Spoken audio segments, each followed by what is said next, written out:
First of all, it's a hard times. When I just read your mission and vision, just now when I came in here, I read something very interesting. To be united in strength to meet the challenges of the ever changing industry in order to sustain and carry out our businesses in a professional manner and to ensure its growth and success in Sri Lanka. Well, that is our mission, all of our mission. And hopefully, with the lady chairperson here, we know chairpersons are always chairpersons. I may be the director general when I go home, there's a chairman at home. So I'm sure she's going to do a good job. The lady here is laughing. I remember a couple of months ago when I was appointed in April, Mr. Silva called me and he mentioned about this organization. Actually, this was my first invitation, official invitation for a gathering. And he asked me, do you think we will be able to have this? Chandan, I didn't want to say what I knew. It would have been not good words from a new DG coming in to say that no, it's not going to be because the whole country is going to be shut down. So I put it in a different way. I said, yes, for sure. Whenever it is going to be, at the moment my calendar is open. Whenever it is going to be, that I'll be there. And I remember telling Ajanta, whenever these gentlemen call, whenever it is going to be, that you have to make sure that I'm going to be there. So here we are today. So thank you very much again for inviting me. I see the distinguished guests here and the members. It's actually an honor to be here. In my career, I think, as you said rightly, I started my career with Air Lanka in 1990. A couple of months later, a gentleman called Mr. Saddam Hussein decided to take over Kuwait. That was not a big deal. The big deal was after. All the Middle East came to a shutdown because taking back Kuwait was a mission of the rest of the world. So with that, now that as Sri Lankans, we had nothing to do with that, but all our flights, which we used to fly via Middle East, if you remember the gentlemen who were there, I'm sure no, I don't think you were in ticketing at that time, in 93. Everything changed. Chandana, I'm sure you can remember, and most of the ladies will remember. And the industry came virtually to a standstill at that time.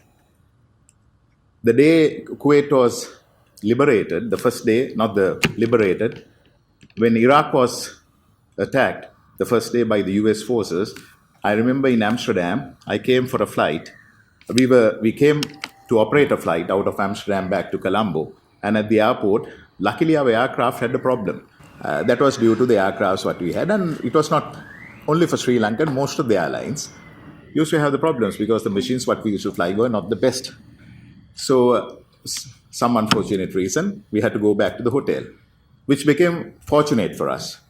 We went to the hotel and now they said it's going to be, we don't know what time the departure is going to be. And the limitations are that there are due to time limitations. So we had to stay for a while in the hotel. And they said, maybe tomorrow evening you will fly back. So we were quite happy. You know what we do when we go back to a hotel, especially being a pilot. And for some reason, I was watching CNN. And then I saw, I can't remember the announcer, famous announcer, Bernard Shaw, I think. He said, Iraq is being attacked. Our sky is over, Baghdad is illuminated. Those were the famous words. And with that, everything changed, aviation changed. That was the first words from CNN. And for me, I was a youngster. I didn't mind staying a couple of days more in Amsterdam. I didn't care. I was happy. My parents didn't know where I was because there were no mobile phones. What they knew, I was on a flight somewhere. And then finally our aircrafts were ready and we were to fly a couple of days later back to Colombo. And we came to Amsterdam Schiphol KLM dispatch. And they said, you are flying via Karachi instead of Dubai. Amsterdam used to fly via Abu Dhabi. So then the captain asked why. They said, no, Abu Dhabi, Dubai, both are closed. So you have to fly via Karachi. So here we come to Karachi. We land in Karachi. And obviously the duty times again limits that we could not continue the flight. So they said, okay, you are getting off here. When we got off from the aircraft, I could see all our TriStar fleet parked in Karachi airport. And it was a big mess. Not only us, British Airways, all the other airlines were there. And then we were put in a hotel. probably a makeshift hotel because the hotels were full in Karachi. They were not ready for this kind of pandemic, not a pandemic, a issue. So finally, couple of days in Karachi, again I was told to go back to Rome or something like that. Everything changed. The whole scenario in aviation changed. And then eventually, about 2 weeks later, I ended up back in home. So my mother asked me, where were you all this time? I said, I don't know. I was all over. I went to Rome, I went to Amsterdam, I went here, I went to Karachi, couple of Onyx Vasas and all that. So I went home. She was happy. Luckily, I was not married at that time. Otherwise, it would have been a big question and answer paper. So anyway, that was that. So why I'm telling you this is how it all happens. And then came the H1N1. That was even the same. But the difference is when SARS came in, the industry, aviation industry, was not at a growth rate like what we were enjoying in pre-2019 COVID situation. So because of that, the impact was not felt that bad. Emirates didn't have that many aircrafts at that time. Actually, Sri Lanka would have got more affected than Emirates or Qatar. Qatar simply didn't have the number of aircrafts were much, much less.